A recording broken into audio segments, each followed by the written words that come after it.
পারি না। আরে মনে চাই উড়িয়া যাইতাম সোনার মদিনায়, মনে চাই উড়িয়া যাইতাম সোনার মদিনায়। নবীর প্রেমের যন্ত্রণা সইতে আমি পারি না, নবীর প্রেমের যন্ত্রণা সইতে আমি পারি না। মনে চাই উড়িয়া যাইতাম সোনার মদিনায়, মনে চায় রিয়া যাইতাম সোনার মদিনায়। নবীর প্রেমের যন্ত্রণা সইতে আমি পারি না। এ আমার মুরব্বী বাবারা ভালো করে শুনানো নবীদের একটা ঘটনা, ঈসা নবীর একটা ঘটনা মুজিজা কিতাবের ভিতর উল্লেখ করা হয় রে ভাই। ঈসা নবী তার কমরে যখন দিনের দাওয়াত দেয়, কমবাসীদেরকে বোঝায়, কমবাসীদেরকে দিনের কথা বলা হয় দিন প্রচারের জন্য। আরে ঈসা নবী রে কওমের লোকেরা কয় নবী গো আমরা মানতে পারবো না, আমরা মানতে পারবো না, আপনি আমাদের মাঝে যেই দিনের কথা বললেন এই দিনের কথা আমরা মানতে পারবো না। ঈসা নবীর সাথে তারা ঠাট্টা করে, বিদ্রূপ করে, ঈসা নবীরে জাদুকর বলে, ঈসা নবীরে তারা হাস্যকর কথা বইলা ঈসা নবীরে দূরে সরাইতে চায়। ঈসা নবী কয় কওমবাসীরা রে আমার আল্লাহর উপরে যদি ঈমান আনতে পারো দুনিয়ায় ও আখিরাতের ময়দান তোমাদের ভালো হইব, আমার আল্লাহর উপরে ঈমান আনো। এইবার কওমের লোকেরা কয় কয় না না নবী গো আমরা সব কিছু মানতে পারি কিন্তু আপনার কথা আমরা রাখতে পারবো না, আপনার কথা আমরা কোনোদিনও মানব না। আরে কওমবাসীদেরকে যখন বোঝানো হয় কওমবাসীরা মানে না রে ভাই। এইবার ঈসা নবীর উপরে অত্যাচার জুলুম নির্যাতন শুরু কইরা দেয়। ঈসা আলাইহিস সালাম কান্দে আর কয় এই জগৎবাসীরা রে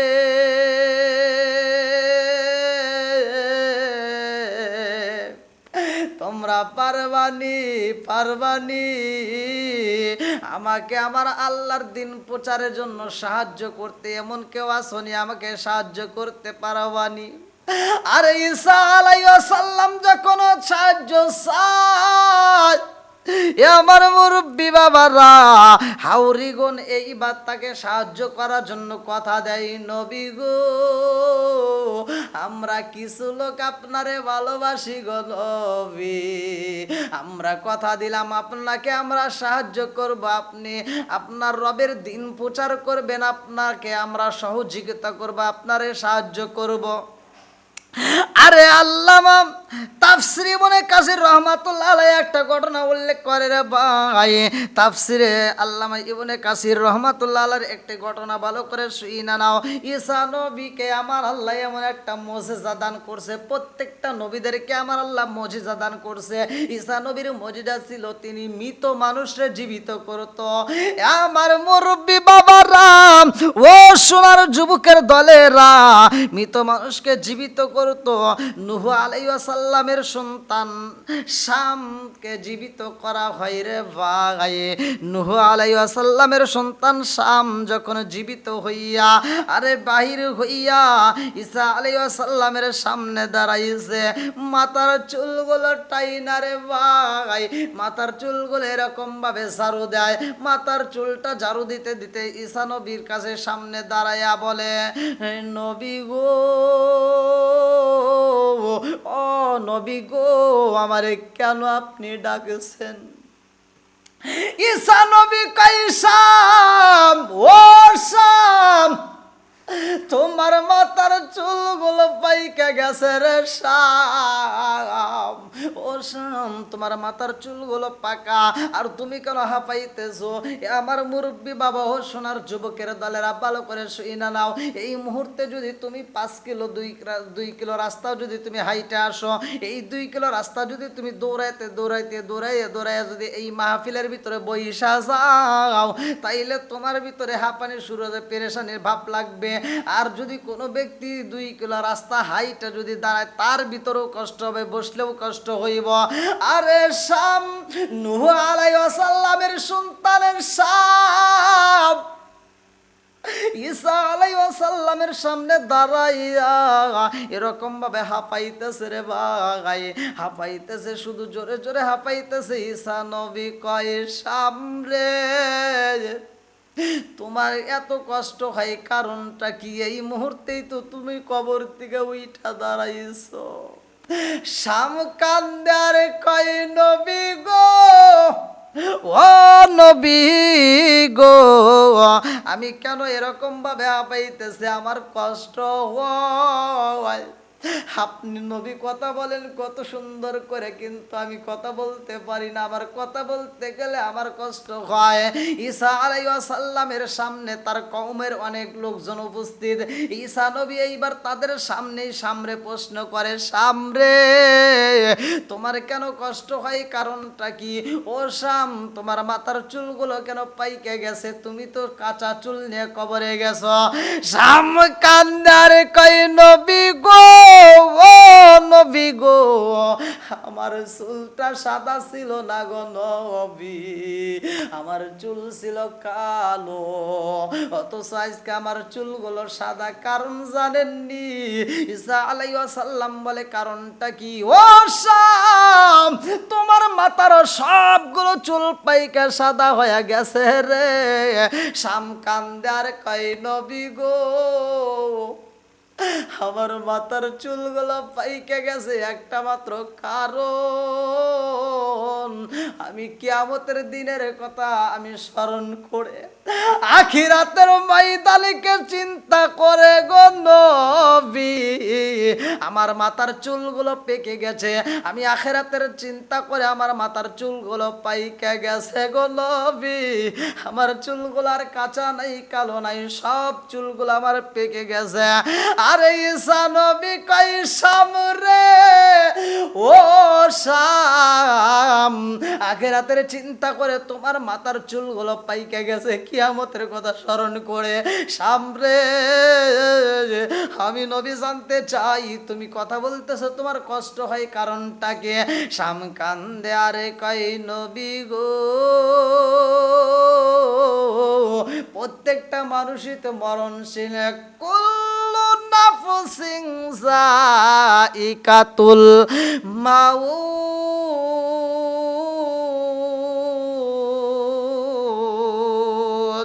মানুষের তো মরণশীল, প্রত্যেকটা মানুষের তো মৃত্যুবরণ করবে, মরণ নামক ফল আমার আল্লাহ তৈরি করছে, সবারই খাইতে হইব।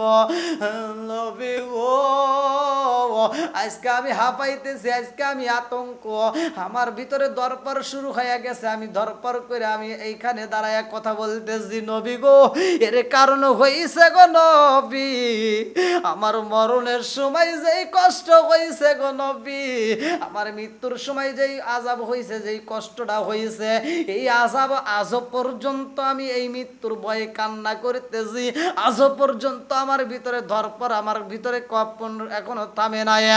আরে ঈসা আলাইহিস সালাম কই সামরে, ও শাম, তুমি কি আবার দুনিয়াতে আসতে চাও? সামরে এই দুনিয়াতে এসে আবার তুমি আল্লাহর ইবাদত করো? এইবার শাম কান্দার কই নবী গো, আমি জানতে চাই গো নবী, আমি জানতে চাই এই দুনিয়ার বুকে আমি যদি আবার দুনিয়ার বুকে আসি, আমাকে যদি দুনিয়ার বুকে আনা হয়, দুনিয়ার বুকে যদি আমি চলাফেরা করি, আবার যদি আমি আল্লাহর ইবাদতে লিপ্ত হয়ে যায়, আমার জানতে বড় ইচ্ছা হয় গো নবী, ও নবী গো, আবার কি আমার মৃত্যু হইব নি? আর ঈসা আলাইহিস সালাম কই সামরে, দুনিয়ার বুকে আসলে তো আবার মৃত্যু হইব। এইবার ঈসা নবীর দিকে তাকাইয়া শাম কান্দার কই নবী গো, আমি একবার মরণের কথা স্মরণ কইরা আজ পর্যন্ত মৃত্যুর ভয় ছাড়তে পারি নাই, এখন পর্যন্ত আমি দরপর করতেছি, কান্না করি। নবী গো, আর দুনিয়ার বুকে এসে আবার মৃত্যু হবে এটা আমি চাই না, আপনি আল্লাহর কাছে দোয়া করে দেন, আমি যেইখানে ছিলাম গো নবী ওইখানে আমারে আবার পাঠাইয়া দেন। এইবার শাম চইলা যায়, ঈসা নবী তার জন্য দোয়া কইরা দেয়। এ আমার মুরব্বী বাবারা, কিতাবের ভিতরে তাফসীর ইবনে কাসির উর্দু ৩য় খণ্ডের ভিতরে উল্লেখ করা হয়েছে। ঘটনাটা ভালো করে শুনা নাও রে ভাই। তাফসীরে রুহুল মানিতেও লেখা হয় ঈসা আলাইহিস সালামের চলমান ছিল শুধুমাত্র ভ্রমণ। বেশিরভাগ ভ্রমণ করত, মানুষের সামনে বেশি বেশি দিন প্রচারের জন্য ভ্রমণ করত।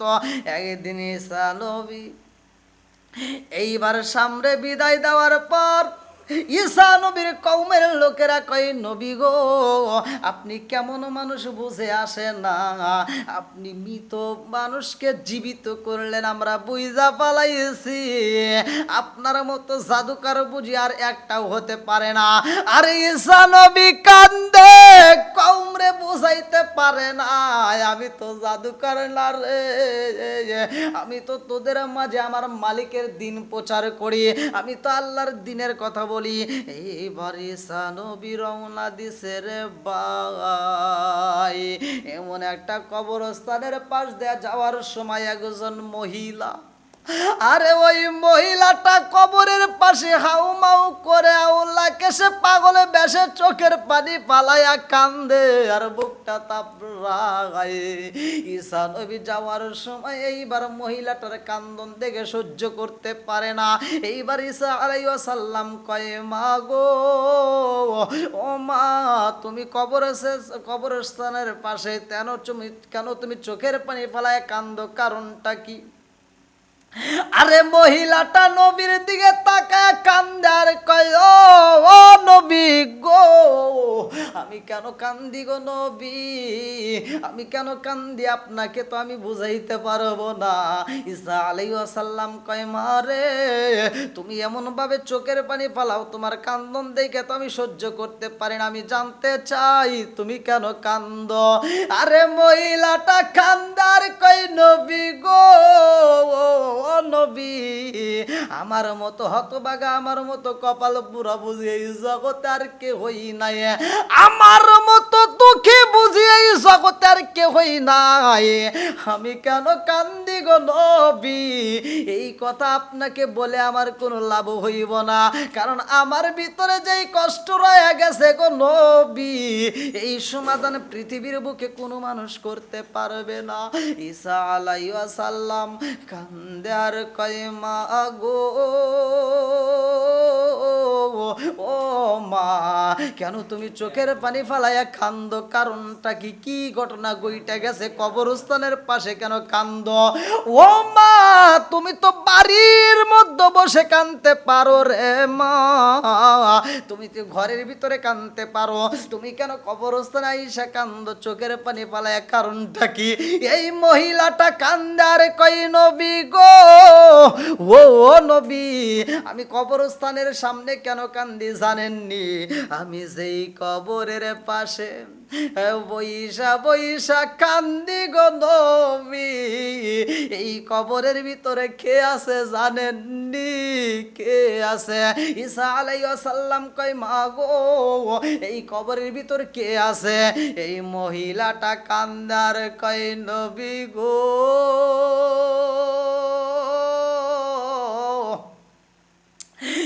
এই দুনিয়ার বুকে আমার কেহই নাই, ও নবী গো আমার একটা মাত্র মেয়ে ছিল গো নবী, আমার কোনো সন্তান নাই, আমার একটা মাত্র মেয়ে ছিল গো নবী, এই মেয়েটা আমার এত ভালোবাসতো গো নবী, আমার যদি মাথায় জ্বর আসতো, আমার মাথাটা গরম হইলে আমার মেয়েটা আমার মাথায় পানি ঢাইলা দিত, নবী গো এই মেয়েটা আমার মাথায় হাত বুলাইয়া দিত, আমার এত সুন্দর একটা মেয়ে, আমার মা কয়া ডাকলে আমি সব দুঃখ বুইলা যাইতাম, আজকে আমার সেই মেয়েটার হারাই হাইরা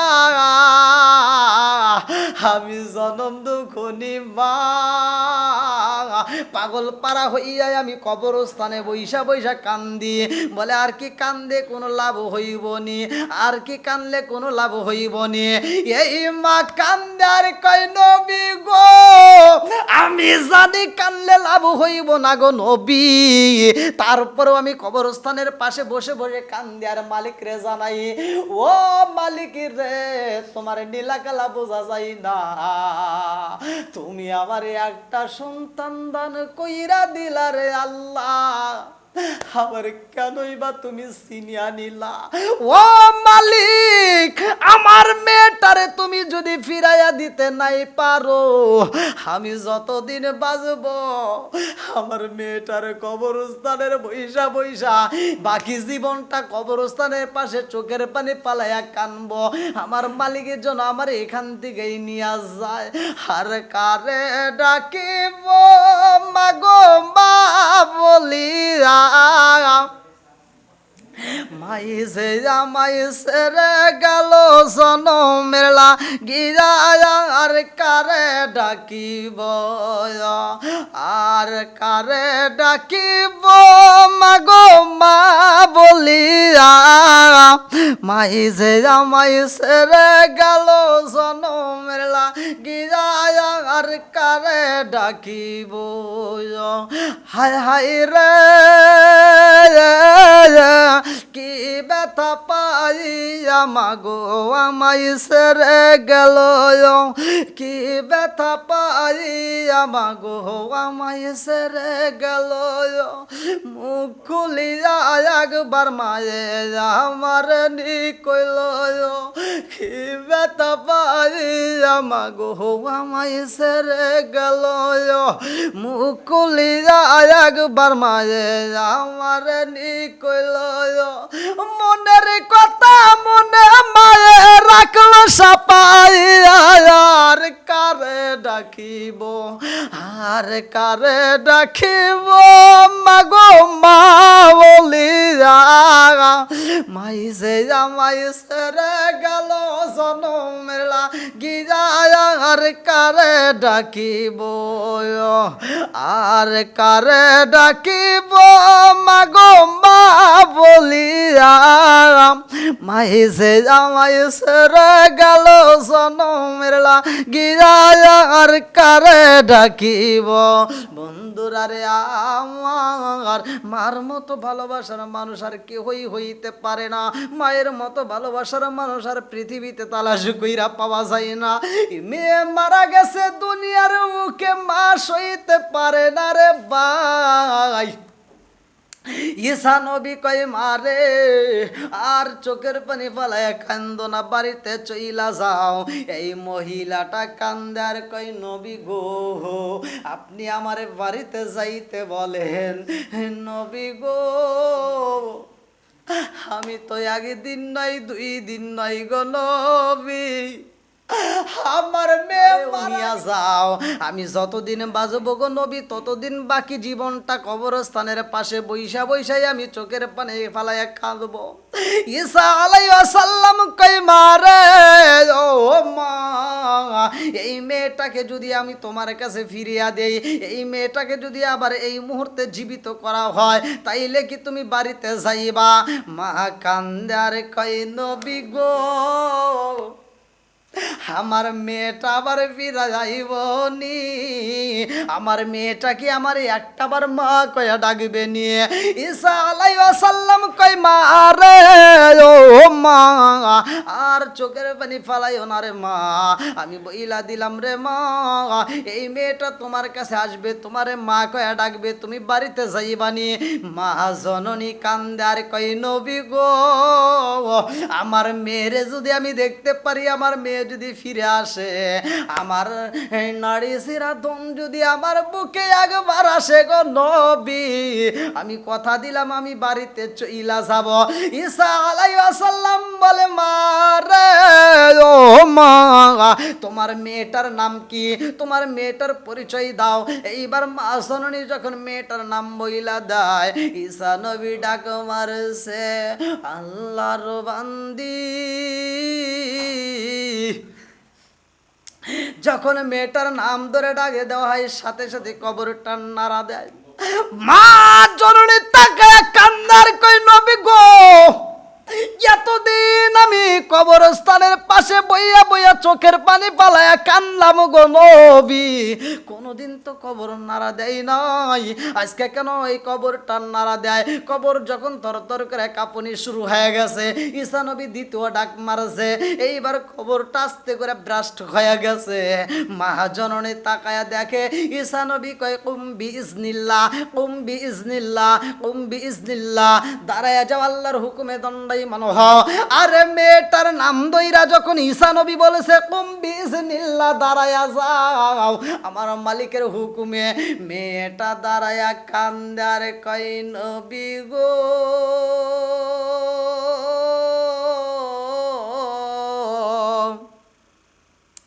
আমারে আপনি কেনই বা ডেকে আমারে নিয়ে আসলেন? ঈসা নবী কয়, তোমার মা তোমার জন্য পাগল, তোমার মা তোমার সাথে কথা বলতে চায়। মেয়েটা কান্দার কয়, নবী গো, ও নবী গো, আমি যেইখানে আছি সেইখানে তো আমি আখিরাতের চিন্তায় আছি। ঈসা আলাইহিস সালাম কয়, তোমার মা জননী তোমার জন্য পাগল হয়ে কান্দে, তুমি আবার দুনিয়াতে ফিরে আসো। মেয়েটা কান্দে আর কয়, নবী গো, ও নবী গো, আমি আর দুনিয়াতে আসতে পারবো না। ও আমার প্রিয় মা, শুনে নাও রে মা, আমারে আর ডাকলে পাইবা না, আমার মতো মেয়েদের দুনিয়াতে কি হইব? ও মা, আমি যেইখানে আসি রে মা, ও মা গো, এইখানেই আমি ভালো আছি আল্লাহর রহমতে। মা গো, আমি দুনিয়াতে আর যাইতে চাই না রে মা, আমি মৃত্যুর যন্ত্রণা আর নিতে চাই না, আমি আখিরাতের চিন্তায় আছি। ঈসা আলাইহিস সালাম কান্দার কই, মা গো, ও মা, তোমার মেয়েটার কথা শুনলে এখন কি বুঝলা? এই মেয়েটা কই, নবী গো, আমি আর দুনিয়াতে আসতে চাই না গো নবী, আমার জন্য আপনি দোয়া কইরা দেন, আমারে যেইখান থেকে নিয়ে আসছেন আমাকে সেইখানে ফিরিয়ে দেন। নবী গো, আমার মারে আপনি বুঝাইয়া দেন, ও নবী গো, আমার মারে আপনি একটু বুঝাইয়া দেন, আমার মতো মেয়ে দুনিয়াতে আর কি করবে, কি কাজে আসবে? আমি যেই জায়গাটায় আছি গো নবী, এই জায়গাটাতে আমি আল্লাহর রহমতে ভালো আছি। মা জননী কয়, এই নবী গো, আমি বুঝা পালাইছি গো নবী, আমার মেয়ের কথা শুনছি, আর কোনোদিন আমি মেয়েটার জন্য এখানে আফসোস করব না। আমার মালিকের কথা মতো আমি বুঝতে পারলাম, আমার মালিকে যেই ওয়াদা দিছে, কুল্লু নাফসিন যায়কাতুল মাউত, মরণ নামক ফল সবারই খাইতে হইব, আমার মেয়েটা খাইয়া বিদায় হইছে গো নবী, আমারও আসতে হইব, আমারও একদিন এই ফল খাইতে হইব।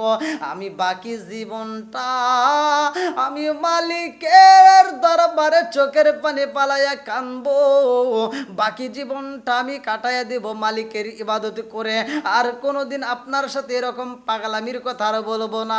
মেয়েটা এইবার বলে, নবী গো, আমারে বিদায় দেন, আমার মালিকের কাছে আমার জন্য একটু দোয়া করেন। ঈসা আলাইহিস সালাম 2 রাকাত নামাজ পড়ছে কবরস্থানের পাশে যাইয়া রে ভাই, মেয়েটার জন্য দোয়া করা হয়। মেয়েটা পূর্বের নাই আবার কবরস্থানের ভিতরে ঢুকে যায়, চিৎকার মেরে কন্যায় আল্লাহু আকবার, আল্লাহু আকবার। হইছে বাবা।